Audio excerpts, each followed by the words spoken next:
خۆشەویستانی کورسات نیوز سڵاوتان لەبێ لەگەڵاو کارانم بەیەکەوە بەرنامەی ڕاهەنتان پێشکەشەکەین. ئەمڕۆ بڕیار بوو بانگەشەی هەڵبژاردننی پەرلەمانی کوردستان دەست پێ بکات، بەڵام بەهۆی داوایەکی سەرۆکی حکوومەتی هەرێمی کوردستان لەسەر کۆمیسیۆنی سربەخۆی هەڵبژاردنەکانی عێراق بە ئەمرێکی وەلایی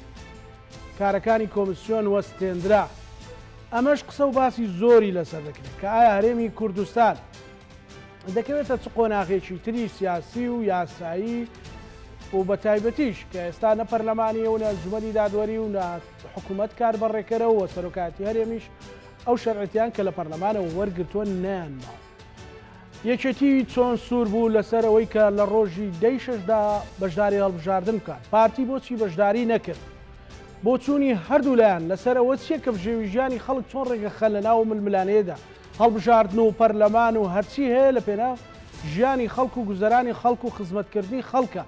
کاتێککە هەڵبژاردن ناکەن و هەڵبژاردن دوا ئەخرێ و یان بە زۆرێک لە زۆرەکان ئەم ململانە سیاسی هەیە لە هەمان کاتدا ئەوەی کە زۆر گرنگە بۆ خەڵکی کوردستان موچەیە موچەش دواکەوت. ئێمەش لە یەکێتی و پارتی پرسیارەکەی دوو کادری پێشکەوتووی هەردوو حەزبەکە لێرە زانین بۆ چوونیان لەسەر ئەو بابەتە چیە؟ بەڕێز ڕەوەند شەهید غەریب هەڵبنی کادری پێشکەوتوی یەکێتی نیشتیمانی کوردستان بەخێر بێکات. بەڕێز سیروان گەردی کادری پێشکەوتوی پارتی دموکراتی کوردستان بەخێر بێ کاک سیروان جەنابیشت. سوپاس بۆ بەشداریتان. کاکڕەوەند ئەمڕۆ بووی سەر بانگەشەی هەڵبژاردن بووە، بەڵام بەهۆی ڕاگرنی کارەکانی کۆمیسیۆنەوە نەکرا. سووربوونی ئێوە لە ئەساسێک بوو کەتان و 10 ئەبێ بکرێت. بەڵێ سپاس بۆ جەنابەت. سڵاو ڕێزمەیە بۆ بینەرانی بەڕێزی کورسات نوویست، هەروە ڕێزمەیە بۆ میوانە بەڕێزەکەت کاک سیروان. لە ڕاستیە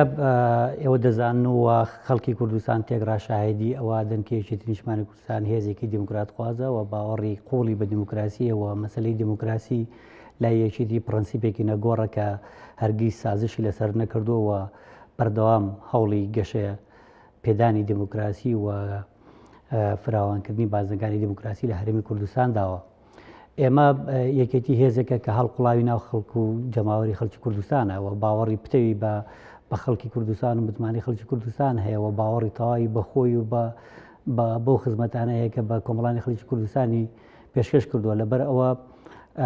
ئەمە لایەکی بۆ کە هەمیشە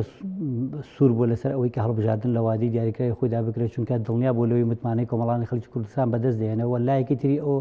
پەرۆشی یەکێتی نیشتیمانی کوردستان بۆ ئایندەی هەرێمی کوردستان و بۆ ڕەوانەوەی هەموو ئەو مەترسی و ئاڵنگاری و هەڕەشانەی کە لە ئەنجامی نەبوونی مؤسساتی شەرعی لە هەرێمی کوردستان دێنە پێشەوە ئەگەر هەیە بێنە پێشەوە بۆ یەکێتی خۆی بە پرسیار دەزانێت بەرامبەر بە ئایندەی هەرێمی کوردستان و بەرامبەر بە سەقامگیری و ئاسایشی هەرێمی کوردستان و پێی وایە کە دەبێت ئێمە بە هەر نرخێک بێت لە ڕێگەی پرۆسەیەکی دیموکراسی شەفافەوە هەوڵ بدەین کە شەرعێت بۆ دامەزراوەکانی حکومڕانی لە هەرێمی کوردستان بجێڕینەوە تاکو و هەم لە ئاسی ناوخۆی هەرێمی کوردستان هەم لە ململانەکانمان لەگەڵ حکوومەتی عێراقی بەهێز بینەوە و لەسەر ئاسی نێودەوڵەتیش بە چاوی ڕێز و شکۆ تەماشای هەرێمی کوردستان و دامەزراوەکانی حکومڕانی پێتان وایە گرفتی لەو بارەوە؟ لە ڕاستیدا گرفتمان زۆر بۆ دروست بوو و خوا نەکردە ڕەنگە دواکەوتنی هەڵبژاردن بۆ مدەتێکی درێژتر کوردستان بخاتە قەیرانی قوڵترەوە و ئایندەی هەرێمی کوردستان بخاتە بەردەم هەڕەشە و مەترسی گەورەترەوە و کۆمەلگای نێودەوڵەتیش دۆستەکانمان بە چاوێکی تر لە ئێمە بڕوانن و پیان وابێ کە ئێمە خۆمان توانای ئیدارەدانیم و بەڕێوەبردننی وڵاتی خۆمان نییەوە هێزێک یا گەلێکی دیموکراسوازنی لە ڕاستیدا بەڵێ لەبەر ئەوەی کە ئێمە جەنابەت دەزانی و خەڵکیش دەزانن کە زۆر دەمێکە دۆستەکانمان لەسەر ئاسی دنیا نەسیحەتمانەکەن کە هەڵبژاردن بکەین و ئەم پرۆسە گرنگی دیموکراسی لە کوردستان پەک نەخرێ و ئەرقەلە و بربەسی بۆ دروست نەکرێ. لە ڕاستیە بە قسە نەکردنی ئەوان ئێمە بە جۆرگ لە جۆرەکان وەکو دەسەڵاتێکی لاسار و بێگوێ خۆمان پیشانە دێن کە ڕەنگە ئەوانیشی ئیتر بێتاقەت بن لە ئامۆژگاریکردن و پشتیوانی کردمان و هەموو ئەو پشتیوانەی کە تا ئێستا کردویانە بۆ ئێمە کۆتایی پێبێنن. خۆ دەزانی ئەم هەرێمی کوردستانە هەرێمەکە دیفاکتۆیەکە کە هەر لە سەرەتایی سەرپێخستنیەوە کۆمەلگای نێودەوڵەتی ڕۆڵێکی گرنگی لە پارێزگاری لێکردنیە هەبووە و لە پشتیوانیکردنیا هەبووە لە یارمەتیدان و هاوکاریکردنیا هەبووە و زۆر هەڕەشەی ئەگەر کۆمەلگای نێودەوڵەتی بە تایبەتی دۆستەکانمان سەر ئاسی دنیا ئەمریکا و ئەوروپا و فەڕەنسا و ئەو وڵاتانە نەبوونا ڕەنگە وڵاتانی هەرێمی ئەوەندە بە ئاسانی هەزمی ئەوان نەکردایە هەرێمێک بۆ کورد لە عێراق دامەزرێت. ئێستا بۆچی نەکرا بۆچی هەڵبژاردن پێت وایە؟ لە ڕاستیدا پارتی دموکراتی کوردستان هۆکاری یەکەم و ئەخیری ئەوەیە کە هەڵبژاردن لە هەرێمی کوردستان ئەنجام نەدرا بە تایبەتی لە 2024. پارتی دوو کێشەی سەرەکی هەیە، لە ڕاستیە چەند بیانوێکی هەیە، بەڵام ئەم بیانوانە بیانی مزەیفن و واقعینین. دوو خاڵی سەرەکیەیە کە پارتی وا ئەکات ترسی هەبێت لە هەڵبژاردن و نەیەوێت هەڵبژاردن لە کاتی خۆیان ئەنجام بدرێت و ماتەڵەبەکات بکە. خاڵی یەکەمیان لەسەر ئاستی دنیا و کۆمەلگای نێودەوڵەتی دۆستەکانمان لەسەر ئاستی عێراق و وڵاتانی هەرێمی و تەنان لە ناوخۆی هەرێمی کوردستانیسا ڤیتۆیەکەیە لەسەر سەرۆکی حکوومەتی هەرێمی کوردستان کە جارێکی تر نابێت ئەم پیاوە بێتەوە بە سەرۆکی حکوومەتی هەرێمی کوردستان لەبەر ئەوەی ئەدایەکی باشی نەبوو، ئەدایەکی دادپەروەرانەی نەبووە و بۆتە مەترسی بۆ سەر مەسەلەی ئازادی ڕۆژنامەگەری لە هەرێمی کوردستان و زۆر مەسائیلی تر. یعنی نەیتوانیوە بۆتە مای لێکترازانی حزبە سیاسیەکان، بۆتە لێکترازانی کۆمەڵایەتی. لەبەرەوە ئەم ڤیتۆیە بەلای پارتیەوە قورسە و هەرچۆنێک بێ بە دوای دەرچەیەکە ئەگەڕێن نوێ ماتەڵەبەکات بکەن بۆ ئەوەی کە دەرچەیەک بدۆزنەوە جارێکتر ئەم ڤیتۆیە لەسەر سەرۆکی حکوومەت هەڵبگرن. ئەمە بەشێکێتی. بەشی دووەمی 400,000 دەنگەیە کە دەنگی تەزویرن، دەنگی خەڵکی ئاوارن، خەڵکی بەشەکانی تری کوردستان لە سووریا، لە تورکیا، لە ئێران و ئاوارەی عەرەب. ئەم دەنگانە بە نسبەت پارتیەوە تقریباً 14-15 کورسیەکە و ئێستا دەرفەتی ساختەکاری بۆ پارتی نەماوەتەوە و پارتی ئەمە زۆر باش زانێ بە تایبەتی بەرمەبنای هەڵبژاردنەکانی ئەنجومەنی پارێزگاکان لە ناوچە جێناوەکان ئەم حەقەتەی بۆ دەرکەوتۆ کە ناتوانێت ساختەکاری لە هەڵبژاردنا بکرێ. بۆیە دیسان بەلای پارتیەوە بەلای سەرکردایەتی پارتیەوە قورسە لە ناکاو 15 کورسی کەم بکە، لە 45 کورسی بێتە سەر 28 کورسی و 30 کورسی ئەوانە. ئەمە بۆ جەماوەری پارتی هەزم ناکرێت تۆزە قورسە بەلانەوە. بۆیە بە دوای ئەو دەرچێشە ئەگەڕێن زۆر جار ئێمە لە زاری بەرپرسانی پارتی دموکراتی کوردستان و هەواڵەکانیانەوە ئەوە ئەبی گوێمان لێبێ کە وڵا بربەست دروستکراوە بۆ دەنگدانی 400,000 کەس. ڕاستی هیچ بربەستێک دروست نەکراوە، هەر لە ئەساسە ئەمانە دەنگدەری حەقیقینین و دەنگدەرێکن کە پارتی بەکارهێناون بۆ ساختەکاری و بۆ زۆرینەیەکی مزەیف کە لە ناو پەرلەمانی کوردستانە بەدەستێناوە. کاک سیروان، قرار بوون ڕۆ وەکو پرسیاری لە کاک ڕەوەندەم کردەی شەش هەڵبژاردن بکرێ و بانگەشە دەست پێ بکە نەکرا. ئەوەی کەوتیشم لە پێشەکەیە ژیان و گوزەرانی خەڵک ئەمڕۆ مهمە ئەویش نییە. هەڵبژاردن ناکرێ، موچە نایەت، تازە بە تازە دیسان جارێکتر دەڵێن لەم هەفتەیە وەزارەتی دارایی یا حکوومەت شان دەگەنێرێ بۆ بەغدا بزانین بۆچی موچە نانێرن. یعنی ئەو ململانەیە بۆ هەرێمی کوردستان ناچێتە ناو تونێلێکی تاریکەوە. سڵاوتان لێبێ، سڵاو لە بەڕێستان، سڵاو لە کاک ڕەوەندیش. بێگومان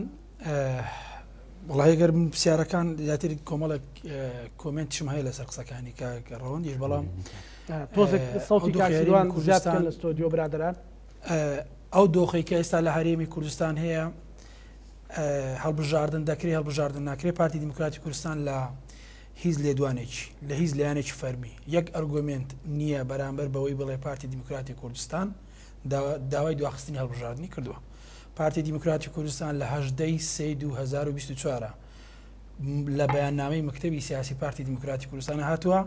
ئێمە 6 تێبینیمان هەیە لەسەر کۆی پرۆسەی سیاسی لە هەرێمی یان لە عێراقا ئەو بڕیار و دادگا و کۆمیسیۆن و کۆمەڵی خاڵەتیدا کە پەیوەندی بە پێکاتە و 400,000 دەنگدەر و دابەشکردنی کورسیەکانی پەرلەمانی کوردستانە. هەموو ئەوانش بە یاسا و بە بەڵگا ڕاست کراونەتەوە بۆ هەم بۆ دادگا، هەم بۆ سیاسەتی عێراق، هەم بۆ کۆمیسیۆن. لەلایەکە ئێمە تەمەشا دەکەین پێکاتەکانی لە عێراقا پێکاتەی کریسیانەکان بەشدارن کورسی کۆتایان هەیە، بەڵام لەولاترە دەرە لە هەرێمی کوردستان ناوی کورسی کۆتا بمینێ. چێ داوای تۆمارکردیە بەرامبەر بە کورسی کۆتا لە ئاستیەوەی کە لە هەرێمی کوردستان نەمینێ یەکێتی نیشتیمانی کوردستانە یەکێتی نێوتوە کورسی نەمینێ یەکێتی دەڵێ ئێمە داوامان کردووە کورسیەکان داوەسی شەشارەکانی هەرێمی کوردستان بکرێ کەوایە ئەم بڕیارەی دادگا لەکوێ هات لە ڕووی قانونیەوە هیچ دادگایەک هیچ حاکمێک بۆی نییە بڕیا لەسەر شتێک بدە کە داوای لەسەر تۆمار نەکرابێ دەبێت کەسێک بێ داوا تۆمار بکە بەرامبەر بە شتێک بڕێک ئەو یاسایی دەگرێتەوە کە پەیوەندی بە چوارچێوی ئەم پرسەوە هەیە خاڵێکی تر شێوازی کورسی کۆتاکانە ببورم مەبەستە کورسی پێک شارەکانی هەرێمی کوردستانە تۆ سیر بکە لە هەڵەبجە بەپێی هەڵەبجە لە هەرێمی کوردستان هەڵەبجە دەبێت خاوەنی 6 کورسی بێ کەچی دەبێتە بە 3 کورسی 400,000 دەنگدەر بەبێ ئەوەی هیچ بەڵگەیەکە بێ بەبێ ئەوەی ئێستا من بۆ دەسەلمێنم ئەگەر کەسێکێرە بیسەلمێنی لە ناو یەکێتی نیشتیمانی کوردستانیان هیچ چیزێکی سیاسی لە چوارچێوەی قسەنا قسەکردن نا لە چوارچێوەی دەستگای هەڵبژاردنیان هەیە بڵێ ئەو 400,000 دەنگدەرە دەنگی ئاوارەیە دەنگی تەزویری نازانتی بیسەلمێنی کە شتێک نییە بەڵام ئێمە بەرامبەر بۆی دەیسەلمێنین کە ئەو 400,000 دەنگدەرە لە هەرێمی کوردستانن 170 خەڵکی دووەک و شاری هەولێرن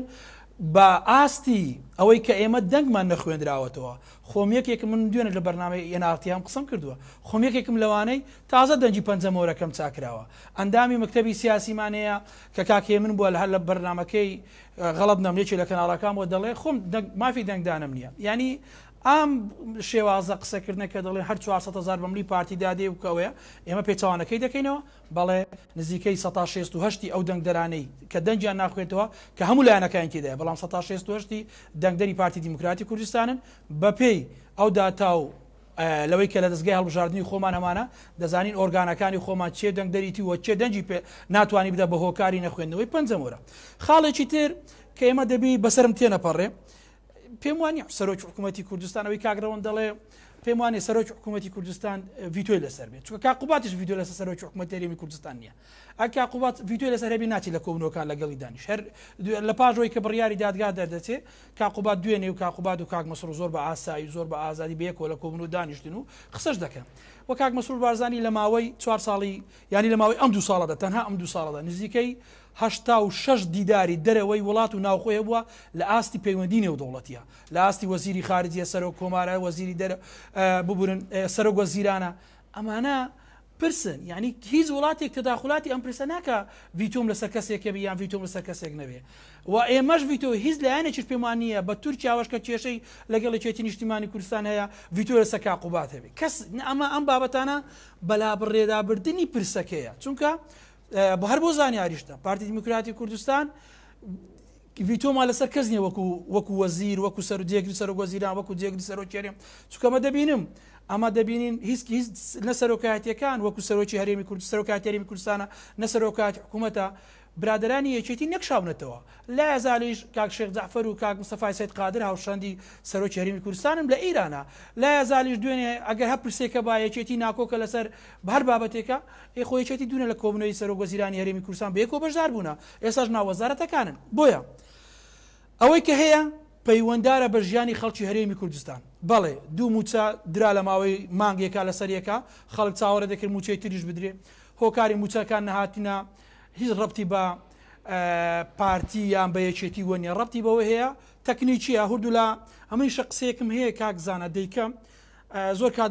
موچە نەهاتن بە ملی سەرۆکی حکوومەت دادێنن بە ملی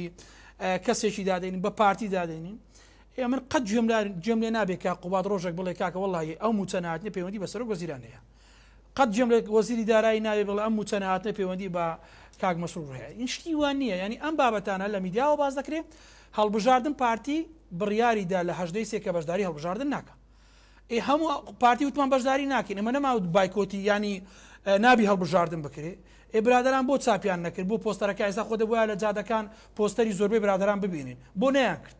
ئەگەر چکە ئەوانیش دڵنیا بوون ناکرێ ئەوانیش دەیانزانی هەڵبژاردن ناکرێ بەڵام دەیانویست شەپۆڵی میدیایی بەسەر خۆیان و بەسەر خەڵکی بڵێ ئێمە پێداگرین بەڵام پارتی زۆر بەهێمنانە بەبێ مجازەفە و بەبێ ئیستفزازکردنی لایەنەکان یەک قسەمان کردووە بەڵام کاک سیروان بەم دۆخە بڕاستە ئەوەی جەنابەت ڕاستە بەڵام هەموو لایەنەکان سوور بوو لەسەر ئەنجامدانی هەڵبژاردن بەڵام ئەو دیار بووە محاولەکانی پارتی دموکراتی کوردستان ڕاستە لە ڕووی میدیایەوە نەبوو بەڵام لە ڕووی دیبلۆماسی و قەرارات و وانە ئیشی لەسەر کردووە ئێستا قسەکە لەسەرەوە نییە قسەکە لەسەر هەرێمی کوردستان بەرگەی ئەو بێپەرلەمانی و حکوومەتی کاربڕێکەر و ئەو بابەتانە دەگرێت بەدڵنیاییەوە ینی ئەمە ئەم دۆخە بەز هەرێمی کوردستان ڕووی نەدا لە عێراقیش ڕوویدا زۆر تەبیعیە ینی هەرێمی کوردستان حکوومەتەکەی هەیە و کاریش دەکا و زۆر ئۆپشنی شەبوون ینی زۆر لایەن هەبوون دانویست ئێستاش ینی ئەو پیلانە هەیە کاوا بیانی حکوومەتی هەرێمی کوردستان قسە لەسەر حکوومەتی هەرێمی کوردستان بکەن یان لە ڕووی دادگاوەشکایەتی لێ بکەن ئیتر کۆمەڵێکشت بەڵام حکوومەتی هەرێمی کوردستان من دڵنیام تاوەکو هەڵبژاردن نەکرێت و کابینە نوێنە بتەوە حکوومەتی هەرێمی کوردستان ینی پارتی ینی با بڵێن وەکو پارتی دیموکراتی کوردستان کە بەشی پێکەنەری حکوومەتی هەرێمی کوردستان لەگەی چێتی وزوتنەوەی گۆڕانە ئێمە تا ئاخر لەحزە بەرگری لە حکوومەتی هەرێمی کوردستان دەکەین بەرگری لە سەرۆکایەتی هەرێمی کوردستان دەکەین پەرلەمان بڕیارێکی دادگای هەڵوەشێنرایەوە کە پێم وابوو من وەکو سیروان پێم وابوو ئەو کاتیش دەبواە ئێمە نەچینە ژێرباری ئەم بڕیارەی دادگاوە چونکە ئێمە خۆمان پەرلەمانمانەیە بە کۆمەڵێک یاسا دەمانتوانی بکەن بەڵام کێشە سیاسەکان گەیاندرا ئەوڕۆ بریا خۆزگا دەخوازم ئەم دۆخی کە ڕوویدا لە پەرلەمانی کوردستانە لێک تێگەیشتنی پارتی وێچێتی زۆر باشتر بە زۆر ورتر بە بۆی نەگەیشتبانی ئەم قۆراغا تاوەکو ئەو ماوەی ڕابردوو ئێمە کێشەمان لەگەی چێتی نیشتیمانی کوردستان بەبەردەوام دەمانوت لە میدیا کێشەی ئێمە کێشەیەکی تەکنیکیە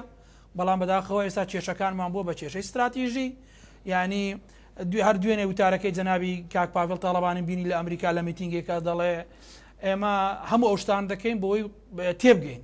یعنی لە سیاست تێگەیشتن نییە لە سیاست بڕیاردان هەیە تۆ سەرۆکی عوزبەتی لایەنێکی سیاسی دی بڕیاری شت بدەیت نەک تێبگەی تێگەیشتن بۆ من و بۆ کاک ڕەوەندە وەکو کادیرێک بەڵام ئەوان دەبی قراراتی بدەن لەسەر بابەتەکان نەک تەنها لای تێگەیشتن بۆیە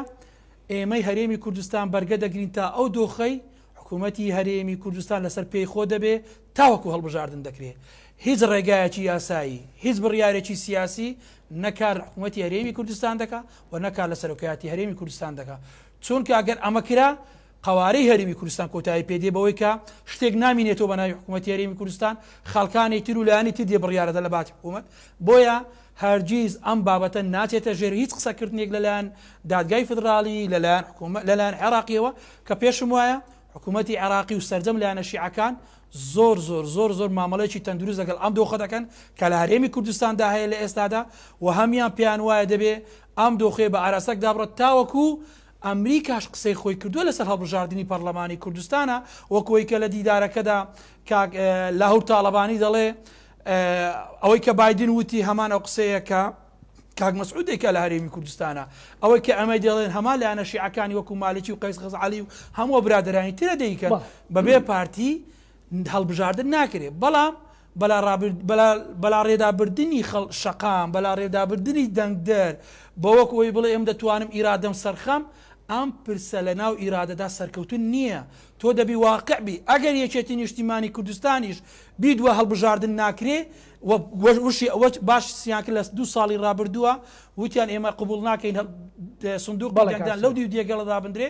پارتی پێداگری نەکرد پارتی نەیوت لە ماڵی خۆمان سندوق دادەنێم پارتی نەیوت ئێ من هەر دەیکەم لە کاتی خۆیە پارتی دانیشتنی کرد زۆر باشە کە نەگەیشتە ڕێکەوتن زۆر باشە گەڕێمە لای بەڕێستان کاک ڕەوەند کاکسیروان پێی وایە نەسەر و کاتێرم نە حکوومەتی هەرێم دەستکاری ناکرێت تا هەڵبژاردن ئەنجام دەدرێت و هیچ کەسیش ناتوانێت قەرار بدا و تێگەیشتنێکی ئیقلیمی و عێراقیشێ بۆ هێزی پارتی بۆ قوتی پارتی قسەکەی تەفسیرەکەی وایە بۆ چوونی بەڕێز لەسەرەوە پێتوانیە ئەگەر هەڵبژاردن زیاتر دوا بخرێ حکوومەت و سەرۆکاتی هەرێمیش دەکەون لەژێر پرسیاری قورس و گەورەوە بڵێ لە ڕاستیان من ڕێزمێ بۆ چوونەکەی کاکسیروان ئەوەی کاکسیروانیڵێ ئەوە حەزی ڕەنگە حەزی ئێمە بێ بۆ ئەوەی کە حکوومەت و سەرۆکایەتی هەرێم درێژە بە کارەکانی خۆیان بدەن بە بەو شێوە لاوازێکی ئێستا هەیە بەڵام ئەرزی واقع شتێکی ترمان پێڵێ ئێمە بینیمان دادگای فدرالی بڕیارێکی بۆ هەڵوەشاردنەوەی پەرلەمانی کوردستان دەرکرد و هیچمان پێ نەکرا و بڕیارێک دەرکرد بۆ هەڵوەشاردنەوەی ئەنجومەنی پارێزگاکان و هیچمان پێ نەکرا کۆمیسیۆنی هەڵبژاردنەکانی هەڵوەشاردنەوە هیچمان پێ نەکرا نزیکترین ئەگەر بۆ ئەو دوای ئەوەی کە هەڵبژاردن لە هەرێمی کوردستان ناکرێت ئەوەی کە دادگای فدرالی بڕیار بدا بە هەڵوەشاردنەوەی حکوومەتی هەرێمی کوردستان ئەو کاتە ئێمە لە فراغێکی یاسایی و هەڵوەشانەوەی حکوومەتی هەرێمی کوردستان نزیکترین ئەگەرە کە دادگای فدراڵی بڕیاری لەبارەوەدا و ئەمە مەترسیێکی زۆر گەورەیە و ریسکێکی گەورەشە بە هەرێمی کوردستان و بە قوارەی دەستوری هەرێمی کوردستانەوە کە هیوادارم هەموو لایەنەکان بە تایبەتی پارتی دیموکراتی کوردستان بەرپرسیارەتر ماوەڵ لەگەڵ ئەم بابەتە بکە. ڕاستە مەسەلەن منیش ئەوە ئەسلمێنم کە پارتی هێزێکی سەرەکیە لە هەرێمی کوردستان هێزێکی کاریگەرە لە عێراقیش، بەڵام مانای وان نییە کە هەموو خواستەکانی هەموو خواستە سیاسیەکانی هەموو حەزەکانی بێتە دی. لە عێراق دەستور ئیشەکە دادگا هەیە و ئێمە سیاسەتی عێراقیش بەرامبەر هەرێمی کوردستان ئەزانین، سیاسەتی هێز و لایەنە سیاسی عێراقیانیش بەرامبەر هەرێمی کوردستان ئەزانین و ئەو تەوژمە شۆفینیزمش لە ناو عێراق ئێستا بە ئاسانی هەستی پێکرێت کە بە تەواوی دژایەتی هەرێمی کوردستان و دامەزراوەکانی حکوڕانی لە هەرێمی کوردستانەکەن و ئامانجیانە فرسەتێکیان دەستکەوێت دەرفەتێکیان دەستکەوێت بۆ ئەوەی کە گورجی خۆیان بۆشێن و لێ بدەن. ئێستا ئێمە خۆمان دەرفەتەکەمان داوە، خۆمان دەرفەتمان داوە بەو شوێنانەی عێراق کە سەکەی کاکسیروان وایە پێتوانی مەسەلەن پارتی ڕێکەوت پێکەوە نەچێتە محکمەی فدراڵی. لە ڕاستیە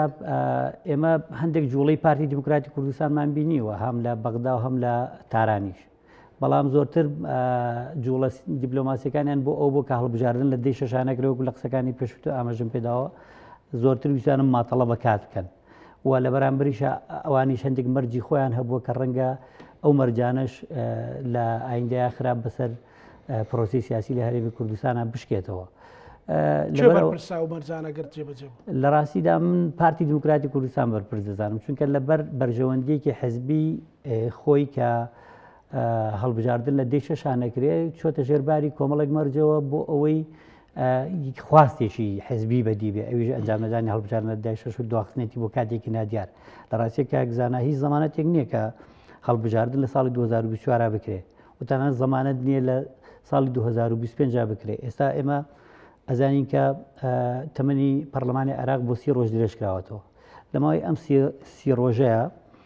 ڕەنگە هەڵبژاردننی سەرۆکی پەرلەمانی عێراق و مەسەلەی بودجەوە مەسەلەی درێژکردنەوەی تەمەنی کۆمیسیۆن سێ بابەتی سەرەکی بن کە قسەی تیا بگرێت. کەم بخۆم لە بەرچاوبگرتنی ئەو ململانی و ناکوکانی نێوان هێز و لایەنە سیاسی عێراقیان کە هەیە پێم وانە دەرفەت بدرێت بۆی کە تەمەنی کۆمیسیۆن درێژ بکرێتەوە، چونکە خۆیان کاکزانە لە ساڵی 2025 لە پاییزی 2025 ئەبێ هەڵبژاردننی پەرلەمانی عێراق بکرێت. 8 مانگ پێش ئەوە پێویستەکە ئامادەکاری بکەن، کۆمیسیۆن هەبێت و دامەزرابێتەوە و ئامادەکاری بکەن. ئێمە بۆ عێراقیەکان نەک ئێمە بە ئەو لایەنە سیاسی عێراقیانە بۆ ئەوەی کە بتوانن کۆمیسیۆن دامەزرێنەوە لانی کەم 6 مانگیان پێویستە، چونکە سیراع ململانەکە لە ناو ئەو لایەنە سیاسی عێراقیانە قورسە توندە بۆ ئەوەی کە لەسەر ئەوەی پشکیان هەبێت نوێنەریان هەبێت لە کۆمیسیۆنە تازایە شێوازی کۆمیسیۆنەکە چۆنە بێت، کێسەرۆگە بێت، کێ ئەندامە بێ، ئایا دادوەرە بن، ئایا خەڵکی ترە بن، چۆنە بێت. ئەو خۆ دەزانی مەسەلەی مەحەسات پشکێنە لە عێراقا کۆتایی نهاتوە، هەمیشە کاری لەسەرەکرێت. لەبەرەوە کاتێک کۆمیسیۆن هەڵ ئەوەشێتەوە تۆ ناتوانانی لە ساڵی 2024 هەڵبژاردن بکەیت. ینی وەکو ئەو قسەی باشە بۆچی قسەکەی ئەوگوی پکو پارتیە لە قسەی پارتی چۆتە سەر مەسەلەن زۆر کەس پێوا کە قسەی پارتی لە عێراقش چۆتە سەر. لە ڕاستیە نازانم قسەی پارتی چۆن سەر. سەرۆکی حکوومەتی هەرێمی کوردستان سکاڵایەکی کردووە و دادگا کارەکانی کۆمیسیۆنی ڕاگرتووە، ینی یاریەک کراوە کە نەشی پستێنە کە باب کەستیا عیبدار نەبێت. لە ڕاستیە سەرۆکی هەرێمی کوردستان نەیدەویست بە هیچ جۆرە بچێتە ژێرباری ئەوەی کە خۆی هەڵبژاردننی پەرلەمانی کوردستان دوا بخات لە کاتێکە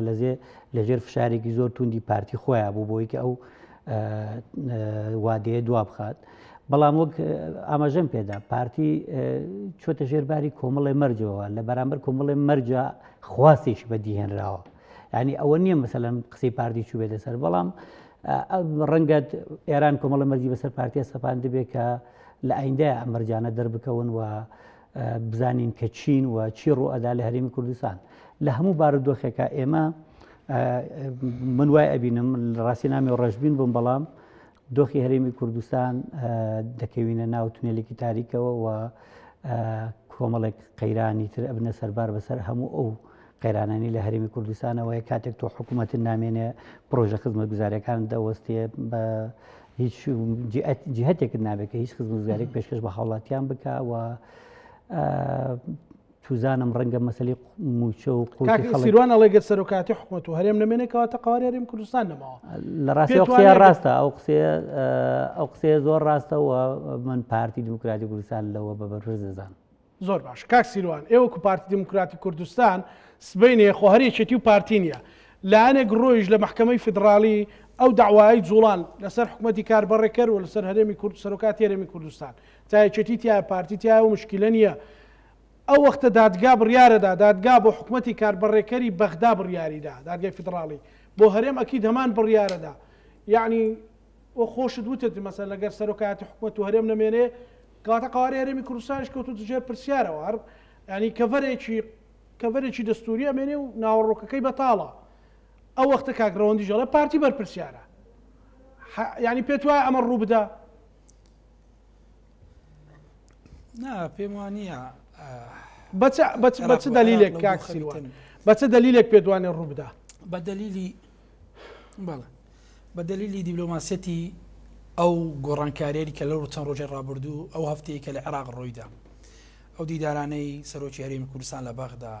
هاتنی سەرۆکی تورکیا دیدارەکەی کاک مسڕ بارزانی لە ئەمریکا دیدارەکەی سەرۆکی هەرێمی کوردستان و شاندی سەرۆکایەتی هەرێمی کوردستان لە ئیرانە هەر بۆ زانیاریتان ئەمانە هەمووی یاریکردن نییە ئەوانە هەم پەیوەندی ئەبدێتکردنەوەی دووبارە ئەبدێت بوونەوەی دیبلۆماسیەتی هەرێمی کوردستانە لە دوای 16 ئۆکتۆبر و ئەو دۆخەی پاش ریفراندۆم و 16 ئۆکتۆبر کە ڕوویدا لە هەرێمی کوردستانە با بۆی بولاتان ڕوون و ئاشکرا بێ ئەوەی ینی ئەوەی کە کاک لاهور تاڵەبانی لە دوو ڕۆژی ڕابردووە وتی یەکێتی نیشتیمانی کوردستان بە تایبەتی کە قوبات ئاگداری ئەم پرۆسەیە دواخستنی هەڵبژاردنە ئەمە نەمبینی یەکێک لە نووسنگی کا قوبادیان کەسێک لە ناویێتی نیشتیمانی کوردستان بە فەرمی وەڵام داتەوە بڵێ ئەمە هەڵەیە چکە لاهور ئێستا سەرۆکی حزبێکی سیاسی لە ناو لایەنێکی سیاسی تر کارەکە ڕاستە خۆی کاک سیروان من وەکو ڕۆژنامە نووسێک تەنها دوێنێ کاقوبات لەگەڵ یاریدەدەری وەزیری دەرەوەی هەیە ئەمریکا و لەگەڵ وەفتێکی تریش بوو گفتوگۆی کردووە لە هەردووچیان بە ڕاگەندراوی فەرمی ئەڵێمە سوور بووین لە سەرنجامدانی هەڵبژاردن و زەرێکی گەورەشەکەین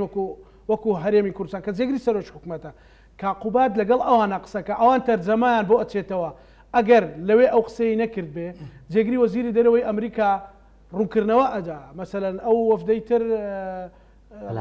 بلاسخارد و بەڵێ بلاسخارد و ڕوونکردنەوە داڵێ نەخێر من کاقوبات ئەو قسەی نەکردووە ئەمە پێم وایە باشترین ڕوونکردنەوەی وەکو وەبیرهێنانەوەک بۆ جەنابەت. بەڵێ ئەمە خۆم بە ئەوکەم بینی ئەمن هەتا لە پرسیارم لە یەک دوو برادریەکی تشکل لەگەڵ سەرۆکی حکوومەت پرسییم کاقوبات ئەو قسانەی کردیە ئەدی قسەیوان چ بووە چکە هیچ قسەیەکی ینی هیچ پامێکی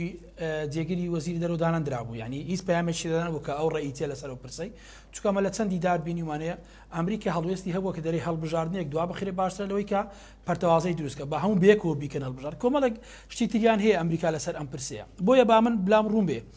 ئەوەی کە ئێستا هەیە دۆخەکە بە ئاراستەیەکدا دەڕوە کە پێم وایە هەڵبژاردن کە هەندەر ئۆپشنەیە پازدەینۆ مانجیدا بەڵام من ئەوانەش وەکۆی کاگڕەمەند باسی کرد منیش بە نزیکی نازانم من پێم وایە دێمێکی قسەیەکم کردووە من و تۆ فرێندیشین لە فەیسبووکە کاکزانە ئەتا ڕڵێ نووسیم کە وتیان دەی شەش هەڵبژاردن دەکرێت وتم هەڵبژاردن ناکرێ هەتا مانجینۆ لەگەڵمان وەرن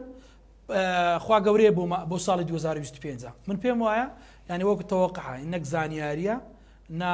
بڕیاری پارتیە ئەوەی ئەمن پێشبینی دەکەم هەڵبژاردنەکان پێم وایە ئەگەر خەلەلی بکەوتەوە ناو بەتایبەتی لە بوونی کۆمیسیۆن کە لە هەفتەی تەمووزا بەسەر دەچێ ئەگەر خەلەلی بکەتێ ناو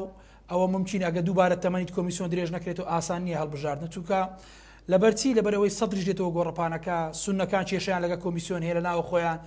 ئایا کۆمیسیۆن بە ئاسانی نوێ دەکرێتەوە بۆیە پێم وایە هەموو ئەگەرەکان پێمان دەڵێت پێشبینیەکان پێمان دەڵێت هەڵبژاردن دوا دەخرێ هەڵبژاردننی هەرێمی کوردستان و عێراق بەیەک و ئەنجام دەدرێ لە ساڵی 2025 باشترین ئۆپشنە ئەگەر ئەمە بکرێ ئەگەر ئەوە بکرێگە لە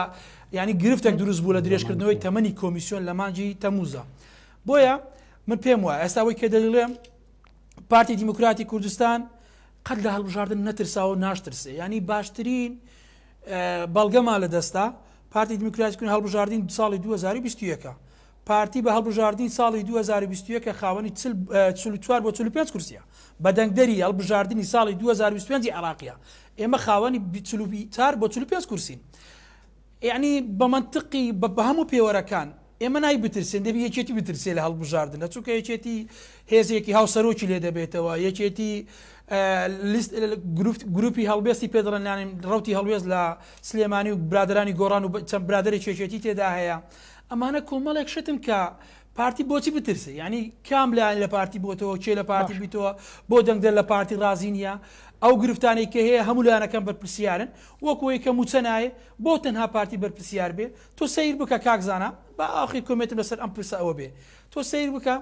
کاتێک دوو موچە بەیەکەوە دێ یەک دڵێ ڕابەرەکەم وەیگۆ یەک دەرێ سەرۆکەم وەیگۆ یەک دەرێ پارێزەرەکەم نردیە یەک دەڵێ ئێمە نەبان نەدەبوو کە موچە نایە مانگێک دوا دەخرێ یان هەفتەیەک دوا دەخرێ موچەکە هەموو پرسیار لە پارتی دەکەم بۆ نایە کاکە دو ناڵی ئەدی هەموو جارێ من موچەکە دێنمە هەرێمی کوردستان باش ینی هەمیشە پارتی دەست بەتاڵ دەدەچێت هەموو خەڵک دەزانێت بەڵام ئێستا بەڕێزت باسی 2025 ەکەی من جارێکی تر تەکید لەو پرسیارە دەکەمەوە هەرێمی کوردستان ئەمە خەتەرێکی گەورەیە خودی کاقوباد ئەو قسێ دەکا خودی یاددەدەری جێگری سەرۆکی جێگری وەزیری دەرەوەی ئەمریکا دەڵێ دەبێت لە نزیکترین دەرفەتدا هەڵبژارد بکرێت جینا دۆخەکەمە ترسیدار دەبێت ئەو بلاس خارتەوتی ماڵەکەتان کۆ نەکەنەوە وەزعتان خراپە بێ ئێستا وەزع خراپەکەیە پێت وایە خەڵکی کوردستان تەحملی ئەو وەزع دەکا کاک سیروان لە متەڵەقی جەنابەت ناکە زۆر گەشتبینانە قسە دەکەی بەڵام پێت وایە واقع ئەوە قبول دەکا مادەم جەمسەری ئەساسەکان لای ئێمە سەرۆک حکوومەتە سەرۆکی هەرێمی کوردستانە هەموو ئەوانە لای ئێمەیە و ئێمە لە ئەمریکا وەزیری دەرەوەی ئەمریکامان بینیوە ئێمە بەرپرسە باڵاکانی ئەمریکامان بینیوە ئێمە لەگە سەرۆکچی هەرێمی لەگە سەرۆک کۆماری تورکیا دێتن لە دێتە خزمەت جەنابی سەرۆک بارزانانی لە هەولێرە ئێمە سەرۆک نێچیروان بارزانانی دووجارە چێتە بەغدا گفتوگۆ دەکا کاک مەسعود ینی کەوایە ئێمە لە ڕووی دیبلۆماسیەوە ئێمە لە ڕووی سیاسەتی نێودەوڵەتی و ناوچەکەوە شارەزاترین ئێمە خوێندنەوەکانمان ورترە ئێمە دەزانین دۆخەکە بەڵێ ناڵێ خراپ نییە ناڵێ مەترسیدار نییە بەڵام مەترسیدارەکە ئەوە ترا کە لەم دوو ڕۆژەدا وەزارەتی دەرەوەی ئەمریکا لەو سەردانانەی ئێران کۆمەڵێک بەرز بەسەر پارتیدا فەرز کراوە کە لە ئایندە دەردەکەوێت کە هەرێمی کوردستان زیانی زۆر گەوری لێ دەکات ئەگەر ئەوانە ڕوون پارتی لەسەر دواخستنی هەڵبژاردن سەرۆکی هەرێمی کوردستان کاک نێچیروان وتی باسی هەڵبژاردنمان نەکردووە چونکە کاک نێچیروان بە تەنیا نەچووە دوو جێگری لەگەدا بۆ بزنەوەی گۆڕان و یەکێتی نیشتیمانی کوردستانن دەکرێت ئەوان بڵێن وەنیە دەکرێت ئەوان بڵێن ڕاز نیە ئێمە باسی هەڵبژاردنمان کردووە ئێمە ئەوەی کە ئێمە دەیزانین بەڵێ کۆمەڵێک پرسی باس کراوە یەکێک لە پرسە هەرە گرنگەکان پرسی ئەمنی ناوچەکەیە کە هەمیشە کاک نێچیروان بارزانانی جەخت لەوە دەکات ینی کومەتی هەرێمی کوردستانیش جەخت لەوە دەکاتەوە کە نابی هیچ لایەنێکی سیاسی لە ناوچەکە ببنە مەترسی بۆ سەر وڵاتانی دراوسێمان بە هەر بیانوێک بێ چ لە باکووری چ لە تورکیا بێت چ لە ئێران بێ بۆیە ئێمە ناچینە ژێرباری ئەگەر بۆ دواخستنی هەڵبژاردن بێ کۆمەڵە قسەیترمان دەکرد دڵنیاتان دەکەمەوە پارتی داوای دواخستنی هەڵبژاردننی لە ئێران نەکردو و ناشیکە ئێمە وتومانە لا یەزالیش ئەگە داواکاریەکانی پارتی دیموکراتی کوردستان جێبەجێ نەکرێت لەو ماوەی کە داهاتووە کورسی کۆتاکان ئەگەر 100% هەر 11 کورسی نەگەڕێتەوە یعنی ئەگە 5 کورسی نەگەڕێتەوە دڵنیا بە لەوەی پارتی ناچێتە ژێربار ئەوسیارم بەڕاشکاری جواب دەیتەوە چارەسەری ئەو 400,000 دەنگدەرەی ئەو 400,000 دەنگدەرە چارەسەر نەکرێ پارتی ناچێتە ژێربار بۆیە ساڵی 2025 داواکاریەکانی پارتی دیموکراتی کوردستان جێبەجێ نەبێ پارتی ناچێتە ژێرباری جێبەجێکردنی هەڵبژاردن محکمەی فیدراڵی کاک سیروان کادرەکانتان بە دەیانگوت محکمە سەورەیە و محکمەیەکی سیاسیە ئێستا محکمەی فیدراڵی کامەیانە محکمەیەکی دەستوریان فیدراڵی دەیانوت محکمەی فیدراڵی دەیوت هەمووتان هەموو لایەنەکان بە میدیاکانی غیرە پارتی و دەیانوت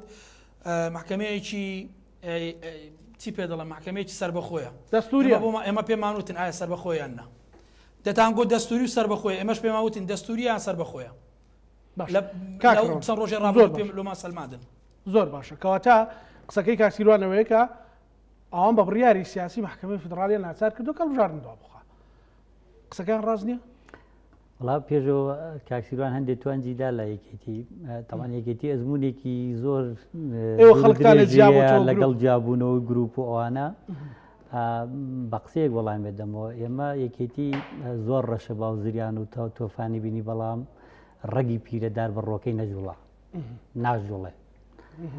چێ جیابێتەوە چێ ئەڕوا و چێ قسەکە کەیف خۆیانە و دەستیان خۆش بێ یەکێتیە پارتی لە ڕاستیە یەکێک لەو سیاسەتانەی کە بە درێژایی تاریخی سیاسی خۆی پشتی پێبەستووە سیاسەتی چاواشەکردن بووە چاواشەکردنی ڕاگەشتی خەڵکی کوردستان هەمیشە شتێکی وتووە شتێکی تری کردووە بۆ نمونە لە دادگای فدراالی و بنمونەوەری بگرە کە بە محکمەی سەورە و بە نادەستوری و بە ناسەر بەخۆ و بە ئەنواع ناوناتۆرە وەسفیان کرد و کەوتنە سەنگەری دژایەتی ئەو دادگایەوە بەڵام دوجار بۆ ئەوەی کە خواستێکی سیاسی خۆیان بەرژەوەندێکی حزبی خۆیان بەدی بێ پەنان بۆ هەمان دادگا بردووە و دەستخۆشی لەکەن ئەم نمونەیەمان لە ڕابردووشار گوێ لێ بوو بە بینیوە مەسەلەن لە 2021 ئەزانی هەموو هادی عامری مەسەلەن خۆی چوشکاتی کرد سکاڵاکەی ڕەت کرایەوە ئەو کاتە کاک مەسعود سەرۆکی پارتی دیموکراتی کوردستان دەستخۆشی لە دادگاکە لەوە کرد بەڵام دوجار بە محکمەی سەورە ناویان برد ئێستاش لە ڕاستیە من لەوە تێگەم کە پرۆسی سیاسی لە عێراق بەگشتی هەژموندارە بە کاریگەری کۆمەڵێک هێزی نێودوڵەتی و هێزی ئەقلیمی و پارتیش وە کاکسیروان ئاماژەی پێدا علاقات دیبلۆماسی هەیە و یەکی لەو جونگە سەرەکیانی کە نەعەدالەتی تیا کردو تا ئێستا مەسەلەی علاقاتی خارجی هەرێمی کوردستان بۆ کە پارتی بەتەواوی قۆرخی کردووە بەس یەک شت بۆ کاکسیروان ڕاست بکەمەوە کۆمەڵگای دنیای دەرەوە کۆمەلگای موئەساتین ئەمانە ئیش لەگەڵ موئەساتەکەن موئەساتەکانی هەرێمی کوردستانیش لای پارتین لە سەرۆکایەتی هەرێمە سەرۆکایەتی حکوومەتە ئەمانە کە دێن بۆ لای دامەزراوەکانی حکوومەتی هەرێمی کوردستان نەک بۆ لای شخصەکانی پارتی و ئەبێ ئەوەش بە کاکسیروان بڵێم هەموو ئەو نوێنەرە دیبلۆماسیانەی کە هاتوونەتە هەرێمی کوردستان و هەموو ئەو نێردە دیبلۆماسیانەی کە لە عێراق و لە هەرێمی کوردستانان چۆن بەرپرس و هەواڵانی پارتیان بینیوە ئاوهاش هەموو حزب و لانە سیاسەکانی تریان بینیوە بە لایەنە ئۆپسیۆنەکانیشەوە لەبەرەوە هیچ ئەمە هینێکی تیان نییە بڵێ وڵا ئێمە دیبلۆماسیەتمان بەقوتە و هێزی تر دیبلۆماسیەتی بەقوت نییە ئەو جەنابی سەرۆک باوەڵەماوەیش قیاسی کەمە لە دوو پایتەختی گرنگی دنیا و لە دوو ناوەندی بڕیاری سیاسی جیهانیا بووە ئەویش مۆسکۆ و واشنتۆن بووە لەوێش شەڕی دیموکراتیزەکردنی کۆمەلگای کردووە داوای ئەوەی کردووە کە هەڵبژاردن لە هەرێمی کوردستانە بکرێەوە ئەم هێزە کاریگەرانەی دنیا پشتیوانی لە پرۆسی دیموکراسی لە هەرێمی کوردستان بکەن ئەو بربەسانەی لە بەردەم ئەم پرۆسە دیموکراسیە هەیە لای بەرن و هاوکار و هەماهەنگ بن لەگەڵمانە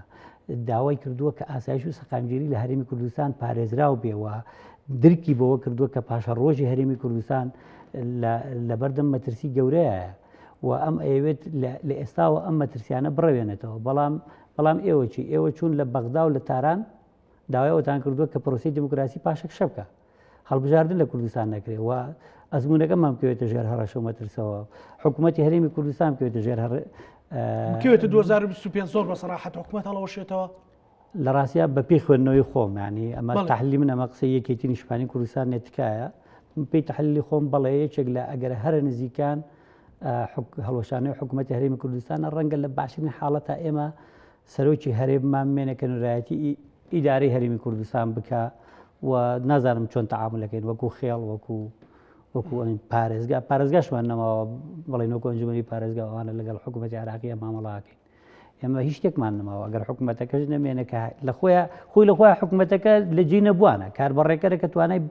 بڕیاردانی نییە توانای کۆمەڵێک بڕیاری ئەساسی نییە ڕەنگە هەر توانای ئەوە هەبێت کۆمەڵی خزمەتگوزاری پێشەش بکە کە ئەوەش نەما چاوەڕێکی بکەین کاگە ئەزانە لەبەرەوە من هیوادارم ئومێد دەکەم ینی ڕەدڵا ڕەنگە زۆر خۆشحاڵم و قسەکانی کاکسیروان ڕاست دەرچن و دیبلۆماسیەتی پارتی ئەوەنە بەهێز بوو بێ کە توانی بێتی ئایندەی هەرێمی کوردستان مسۆگەر بکە ئەگەر هەڵبژارنیش دوا بخەن لە بەرامبەر ئەوەیە زەمانەتی پاراستنی قاواری هەرێمی کوردستانە کرد بێ من دەستخۆشیان لێەکەم بەڵام من بۆ خۆم وای نابینم چونکە پێم وایە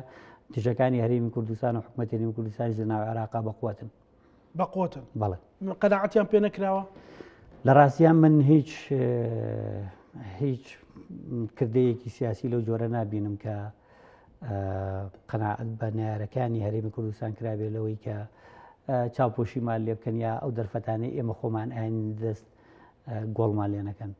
ئەوانە پاسن ئەوان پاس و داومان نێ و لە ڕاستیە کاک زانایانی کۆمەڵێک سیاسی نوێ کۆمەڵی وەچی سیاسی نوێ لە عێراق هاتوونەتە پێشەوە کە بوونەتە خاوەن بڕیار وە مۆقعی سیاسی گرنگیان لە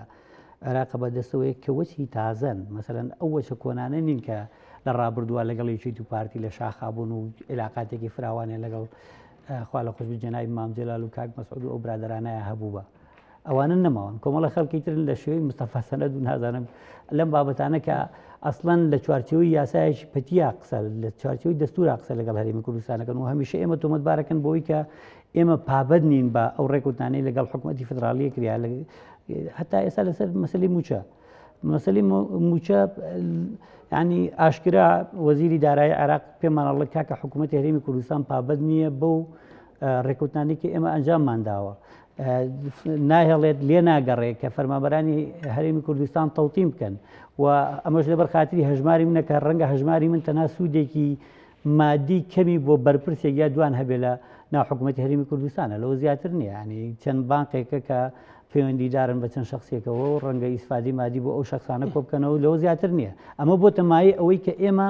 فەرمانبەرەکانی خۆمان موچەخۆرەکانی خۆمان لە هەرێمی کوردستان هەمیشە لە دڵڕاوکێدا بهێڵینەوە و هەمیشە دەستیان لەسەر سنگوێ ئاخۆ موچەدی یاخود موچە نایە کاکسیران خۆشی ئاماژەی پێدا جاری وایە مانگێک دێ و دوو مانگ نایە و دوو مانگ بەسەرێکەوە دێ هەموو پێندارە بۆی کە تۆ حکوومەت هەرێمی کوردستان چیەکە ڕاستی حکوومەت هەرێمی کوردستان و برادرانی پارتی بخۆیان بەرپرسیار بزانن بەرامبەر بە ژیان و قوتی خەڵک و هەر ئەوە نییە کە ئەوان چیان ویستیان هەڵبژاردن بیکەن ویستیان نیکەن کاتی خۆشی کاکزانە ینی بابێمەوە سەر ئەو مەسەلەیەش لە پێش ئەوەی کە وادەی یاسایی پەرلەمانی کوردستان تەواو بێ بۆ ئەوی نەگەینە ئەم دۆخە یەکێتی و زۆرینەی فراکسیۆنەکانی پەرلەمانی کوردستان داوایان کرد کە یاسای کۆمیسیۆن و یاسای هەڵبژاردن لە هەرێمی کوردستان تعدیل بکرێتەوە هەموار بکرێتەوە و بە یاسایەکی نوێ بە کە لەگەڵ واقعی کۆمەڵایەتی و سیاسی و ئابووری ئێستا هەرێمی کوردستان نەبووجێ پارتی ڕێگر بوو لە بەردەمەوە زۆر باش کاکڕەوەن کاک سیروان دوا سەرنجی خۆتم پێ بڵێ بە کورتی سوپاس دەکەم کاتم تەواو بووە وەڵام من دوا سەرنجم ئەوەیە کاگەڕەوەن بازەوە دەکا حکوومەتی هەرێمی کوردستانی ئیشینەوە من نازانم دیارە کاقوباتش دیارە بێژ بۆ ئێستا یعنی پرسیارەکە ئەوەیە کە دەڵێن حکوومەتی هەرێم دەبی جارێ بڵێن برادرانی یەکەم جار ئێوە داوا بکەن برادرانی یەکێتی نیشتیمانی کوردستان بکشێنەوە لە حکوومەت کە حکوومەت تەواو دەبی ئەمە یەکەم دووەم ڕەنگەوە ڕووبدا بە پێی سیستەم بە پێی یاسا حکوومەت کەی تەواو دەبێ هیچ وڵاتێکی نێودەوڵەتی مامەڵی لەگەنەکە واتە دەولیەن مامەڵی لەگە نەکرێت کە حکوومەتی هەرێمی کوردستان مامەڵی لەگە دەکرێت دوو ئێمە هەرێمین دەبی عێراق مامەڵە لەگەنەکە کەچی عێراقیش مامەڵە لەگە دەکە لە ئاستی بەڕێوەبردن پرۆژەکانش وە ئێستاش ئیشەکان دەکرێت ئێستا سەرۆکی حکوومەت دەچی کاقوبادیش دەچەر شوێنەکانی تریوانێک پرۆژە بابەت دەکرێنەوە دەزانی ئێمە بە ئەوەن دەشتی خۆمان ناشرین نەکەین لە پێناوەوەی کە بڵێن لە بەخاتی ئەوەی کە پارتی ئەوە دەبی ئەم بچم بڵێم وەڵڵاهی حکوومەتەکەم زۆر باشە لە بەخاتی هەڵبژاردن بۆیە من دوا سەرنجم ئەوەیە پارتی دیموکراتی کوردستان ناچێتە هەڵبژاردنێکەوە لەبەر ئەو دۆخەی کە هەیە لە هەرێمی کوردستان بێ پێکاتەکان بە چارەسەرکردنی ئەو داواکارانەی کە هەمان بۆ یەکتر پارتی دیموکراتی کوردستان هەر بڕیارێک لە هەر شوێنێکەوە بێتن دژی بڕیاری هەرێمی کوردستان بێ پارتی نەقبولی دەکا و نێر لە ڕێگاژەدا جێبەجێ بکرێت دوا سەرنج زۆر بە کورتی وەڵام من ئەڵێم ئێستا هەڵبژاردن بکرێت پاییزی ئەم ساڵ بکرێت لەگەڵ پەرلەمانی عێراق لە 2025 بکرێت لە هەر وەختێکە بکرێت پارتی دەچێتەوە قاڵ بە ڕاستەقینەکەی خۆی هیوادارم شەرمی لە سەنگی ڕاستەقینە خۆی نەکات زۆر سپاس بۆ بەڕێز ڕەوەند غەریب هەڵەتنی کادری پێشکەوتوی یەکێتی نیشتیمانی کوردستان زۆر سپاس بۆ بەڕێز سیروان گەردی کادری پێشکەوتوی پارتی دیموکراتی کوردستان